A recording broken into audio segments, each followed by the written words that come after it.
வணக்கம், ரெமி கிச்சனுக்கு உங்களை வரவேற்கிறேன். இன்றைக்கி நம்ம ஏதாவது கலந்த சாதத்துக்கு, ரசம் சாதத்துக்கு, சாம்பார் சாதத்துக்கெல்லாம் மேட்ச் ஆகிற மாதிரி கத்திரிக்காய் முருங்கைக்காய் கிரேவி பண்ண போகிறோம். குழம்புல காய் இல்லாமல் ரசம், தயிர் அப்படி சாப்பிடும்போது நமக்கு காய் வேணும்னா இந்த மாதிரி ஒரு கிரேவி பண்ணிவிட்டு ரசம் சாதத்துக்கு தொட்டு சாப்பிட்டிங்கன்னா ரொம்ப நல்லாயிருக்கும். லெமன் சாதத்துக்கும் தொட்டு சாப்பிட்டா நல்லாயிருக்கும். எங்கேயா போகும்போது கூட லெமன் சாதம் இந்த மாதிரி கிரேவி பண்ணி கொண்டு போனீங்கன்னா ரொம்ப டேஸ்டியாக இருக்கும். இதுக்கு எண்ணெய் ஊற்றிட்டேன். ஒரு 2 ஸ்பூன் எண்ணெய் ஊற்றிருக்கேன். கொஞ்சம் கடுகு உளுத்தம்பருப்பு போட்டுப்போம். அது வெடிக்கட்டும். இப்போ வெடிச்சிருச்சு. கொஞ்சம் ஜீரகமும் சோம்பும் போட்டுப்போம் வாசனைக்காக. அது பொரிஞ்சோடனே ஒரு 4 பல் பூண்டு தட்டி வச்சதில் போட்டுப்போம். கூடவே ஒரு வெங்காயத்தை கட் பண்ணி போட்டுப்போம். நல்லா வதங்கட்டும். வெங்காயம் செவக்க வதங்கட்டும். வதங்கும்போது கொஞ்சம் கல்லுப்பு போட்டுக்கலாம். கொஞ்சம் மஞ்சள் போட்டுக்கலாம். இது நல்லா வதங்கட்டும். இப்படி போடும்போதே ஒரு 4 காஞ்ச பச்சை மிளகாவை இந்த மாதிரி கீறி போட்டுப்போம். கையில் இப்படி கிள்ளி போட்டுப்போம். நல்லா காரசாரமாக இருந்தால் நல்லாயிருக்கும். ஏன்னா நம்ம கலந்த சாதம், லெமன் சாதம், தயிர் சாதம் இதெல்லாம் சப்புன்னு இருக்கும் இல்லையா? அப்போ இதை காரமாக சேர்த்து சாப்பிட்டிங்கன்னா ரொம்ப டேஸ்ட்டாக நல்லாயிருக்கும். அதுக்கு தான் அந்த பச்சை மிளகா போடுறது. நம்ம மிளகாப்பொடி தான் போட போகிறோம். வதங்கிடுச்சு. இப்போ நம்ம கத்திரிக்காய் முருங்கைக்காவை அரிஞ்சு வச்சுருக்கிறத போடுறோம். முருங்கைக்காவை நடுவில் இந்த மாதிரி கீறி போடுங்க. அப்போ உள்ளெல்லாம் நல்லா மசாலா இறங்கும். இல்லாட்டா உள்ள மசாலா இறங்காது நமக்கு. அதனால இப்படி கீறி போட்டோன்னா உள்ளெல்லாம் மசாலா நல்லா இறங்கிடும். சாப்பிட்றதுக்கும் ரொம்ப ஈஸியாக இருக்கும்.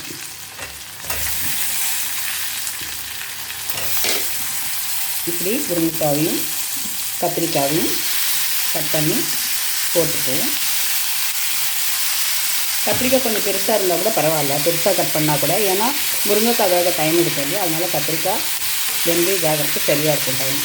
அதனால் இப்படி போட்டுப்போம். அது கொஞ்சம் வதங்கட்டும். வதங்கும்போது நம்ம இந்த தக்காளியை போட்டுப்போம்.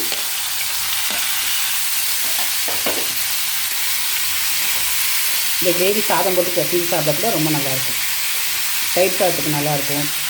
ரசம் சாதத்துக்கு, லெமன் சாதத்துக்கு, எங்கேயா வெளியில் போகும்போது இந்த மாதிரி கிரேவி பண்ணி லெமன் சாதம் கொண்டு போனீங்கன்னா சாப்பிட ரொம்ப டேஸ்ட்டாக இருக்கும். இப்படி கொஞ்சம் காயோட பச்சை வாசனை போக கொஞ்சம் வதங்கட்டும். கத்திரிக்காய் சீக்கிரமாக நமக்கு வெந்துடும். முருங்கைக்காய் வேக தான் கொஞ்சம் டைம் எடுக்கும். ஒரு 2 ஸ்பூன் மிளகாப்பொடி போட்டுப்போம்.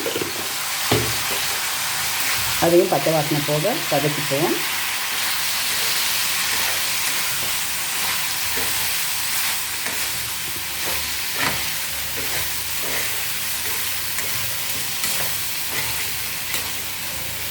இப்போ மிளகாப்பொடி வதங்கிடுச்சு. கலர் மாறுறதுக்குள்ளே நம்ம தண்ணி ஊற்றிடுவோம்.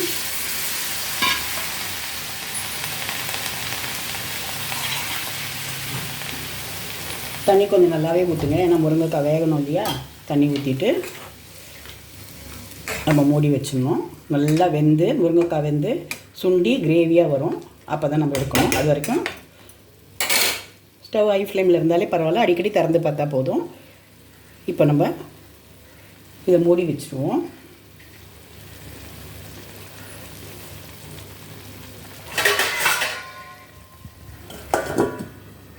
கொஞ்சம் வேகட்டும். தண்ணியெல்லாம் சுண்டிடுச்சு. தக்காளியெல்லாம் பாருங்கள் நல்லா வதங்கி கிரேவி ஆகிடுச்சு. முருங்கைக்காவும் கலர் மாறிடுச்சு பாருங்கள். அப்போ நல்லா வெந்துடுச்சுன்னு அர்த்தம். நல்லா வெந்துடுச்சு முருங்கைக்காய்.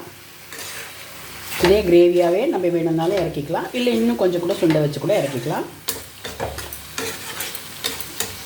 ரொம்ப அட்டகாசமாக இருக்குது. நீங்கள் செய்து கொடுத்தீங்கன்னா எல்லாருக்கும் ரொம்ப பிடிக்கும். ரெடி ஆகிடுச்சு.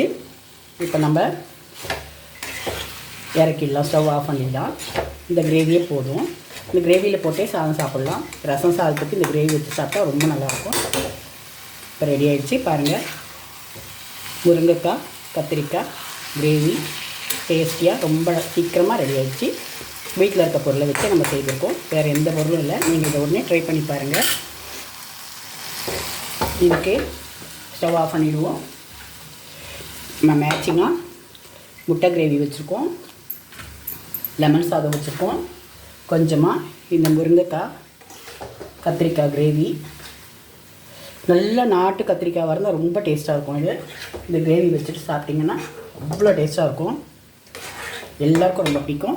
இந்த மாதிரி காம்போவாக செய்து கொடுத்து பாருங்கள், வீட்டில் எல்லாருக்கும் ரொம்ப பிடிக்கும்.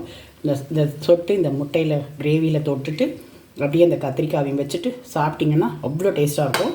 எல்லோரும் ட்ரை பண்ணி பாருங்கள். ரெமி கிச்சன் எல்லோரும் சப்ஸ்கிரைப் பண்ணுங்கள், லைக் பண்ணுங்கள், ஷேர் பண்ணுங்கள். தேங்க்யூ.